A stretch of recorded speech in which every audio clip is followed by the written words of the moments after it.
बिस्मिल्लाहिर्रहमानिर्रहीम। मैं हूँ आपका मेज़बान अनीसुद्दीन। उम्मीद है आप लोग सब खैरियत से होंगे। जनाब, एक बड़ा चर्चा चल रहा है कुछ दिन से कि शुतुरमुर्ग का शुतुरमुर्ग जो था वो 30,000 का था, अब 1.5 लाख का मेरा शुतुरमुर्ग।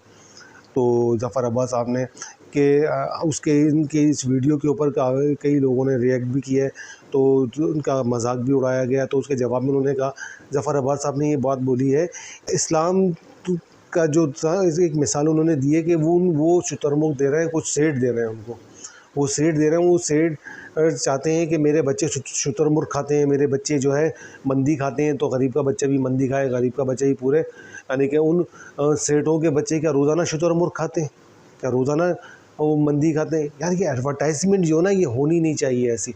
इस्लाम का हवाला तो आप दे रहे हैं कि इस्लाम ने ये बोला है कि जो आप खुद खा रहे हैं वो अपने दूसरे भाई के लिए के पसंद कर रहे हैं। बिल्कुल सही कहा इस्लाम के अंदर, बिल्कुल ये बात आपकी बिल्कुल हक बजाने, बिल्कुल सही बात है, इसका आप कोट किया। लेकिन दूसरी बात कोट आप नहीं करी इस्लाम की, कि इस्लाम तो ये कहता है कि आप अगर एक हाथ देता है तो दूसरे हाथ को खबर तक ना हो, दूसरे हाथ को पता तक ना चले। लेकिन एक अरसा दराज से होता क्या आया है कि आप ही के चैनल के ज़रिए से, आप ही के प्लेटफॉर्म के ज़रिए से लोग मदद कर रहे हैं किसी की, लेकिन लेने वाले की तज़लील की जा रही है, उसको कैमरे के आगे लाया जा रहा है, उसको दिखाया जा रहा है कि वो ये देखें जी, ये देखें जी, ये देखें जी, हमने इनको रोज़गार दे दिया, हमने इनको फ़लाँ दे दिया, हमने इनको ढिमाका दे दिया। कुछ दिन पहले एक टीवी आर्टिस्ट थे, उनकी जो है भैंस कॉलोनी के अंदर जो है डकैती हुई थी, उनसे सारी रकम लूट ली गई। एरिया में कि उनकी वो गायें की ख़रीदारी के लिए गए थे, तो डाकुओं ने उनसे तमाम तर चीज़ें लूट ली, तो उनका पैसे वैसे मोबाइल वगैरह। तो उन्होंने काफ़ी शोर शराबा किया, काफ़ी वो किया। तो फिर ज़फ़र अब्बास साहब आपने जो है उनको जो है गाय तोहफ़े में दी, किसी सेठ से लेकर दी होगी, लाज़मी सी बात है।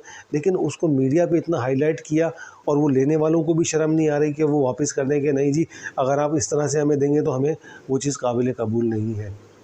तो आप खुद देखें इन चीज़ों को, इस्लाम क्या इन चीज़ों को दर्ज देता है कि आप किसी को की मदद कर रहे हैं तो उसको मीडिया पे लेकर आ रहे हैं, किसी को रक्षा दे रहे हैं तो मीडिया पे लेकर आ रहे हैं, किसी को अगर सहरी करा रहे हैं तो उसका भी प्रचार कर रहे हैं, उसको भी मीडिया पे लेकर आ रहे हैं कि जी हमने ये कर दिया, हमने वो कर दिया, हमने फलाना कर दिया, हमने ये कर दिया। तो उसका तो बहरहाल इन तमाम चीज़ों को जो है मद्देनज़र रखना चाहिए। अगर हम हवाला इस्लाम का दे रहे हैं तो हमने पूरे इस्लाम के पहराए को देखना चाहिए, पूरे इस्लाम की तालीमात को देखना चाहिए कि इस्लाम की तालीमात हमें कहती क्या है। वही तो इस्लामी तालीमात तो हमें ये कहती है कि एक हाथ दे दूसरे हाथ को ख़बर तक ना हो आपके, वो ताकि उस मुसलमान भाई की तज़लील ना हो आपके हाथों या हमारे हाथों। अच्छा, एक टॉपिक और है जो आप लोगों से डिस्कस करना चाहूँगा। एक दोस्त है मेरे, बड़े अच्छे सियासत से उनका ताल्लुक़ था, है भी, था भी, बड़ी अच्छी शोहरत भी रखते हैं, बड़ा अच्छा नाम भी है उनका। तो बड़ी एक बात डिस्कस करी उन्होंने मुझसे, तो कहने लगे यार मैं कहीं पर जाता हूँ, कहीं बैठता हूँ, तो बहरहाल अल्लाह ने उनको शोहरत भी अच्छी दी है, इज़्ज़त भी अच्छी दी है, तो लोगों को तकलीफ़ हो जाती है, परेशानी हो जाती है कि भाई ये फ़लाँ साहब जो है ये फ़लाँ के साथ क्यों बैठे, फ़लाँ के साथ क्यों बैठे। तो मैंने बोला भाई किन लोगों को हो जाती है? बोला है जी मैं जो जिस पार्टी में काम करता था उसकी उसी पार्टी के कुछ लोग हैं, कुछ ज़िम्मेदार हैं, कुछ ओहदेदारान हैं। तो बहरहाल काफ़ी देर तक मैं सोचा भी, मुस्कुराहट भी मुझको आई कि मैंने बोला यार देखिए आपकी शोहरत भी अच्छी है, आपके पास कोई करप्शन के मामलात भी नहीं है, तो तो वो लोग कौन लोग हैं ना जो ये तमाम तर चीज़ें कर रहे हैं। तो कहते हैं, तो वो भी बड़े मुस्कुराए, और ऐसे उन्होंने मज़े की बात तो ये देखी कि उनके अंदर कोई हाजी सनाउल्लाह नहीं है, तमाम तर करप्ट लोग हैं, और एक नंबर के जो है समझे कि अंगूठा छाप, बिल्कुल दिमागी तौर पे ज़ीरो, और लॉबिंग, ग्रुपिंग, सियासत, और यानी कि बहुत समझ लें कि तमाम वो गंदे अंडे एक जगह इकट्ठे हो गए। तो मैंने बोला आपने अपनी अपने सवाल का खुद ही मुझको जवाब दे दिया कि वो तमाम तर गंदे अंडे मिलकर आपकी किरदार कशी, आपके कहीं खड़े होने पर एतराज़, आपके बात करने पर एतराज़, किसी से मिलने के ऊपर एतराज़, इसलिए कि उनके कद छोटे पस्ता कद लोग हैं, वो बहुत छोटे पस्ता कद लोग हैं। उनको फ़िक्र है अपने मुस्तकबिल की। उनका मुस्तकबिल क्या है? उसी आबादियों के अंदर रहते हुए इधर से कुछ मिल जाए, फ़लाँ जगह से कुछ मिल जाए, उधर से कुछ मिल जाए, कुछ साजिशें कर लें, कुछ अपना ग्रुप बना लें, कुछ बैठ जाएँ, कुछ जाहिराना गुफ्तगू कर लें, और कहीं पर जो है कुछ पीने पिलाने के भी शौकीन होते हैं तो वो गैदरिंगें भी सजा लें।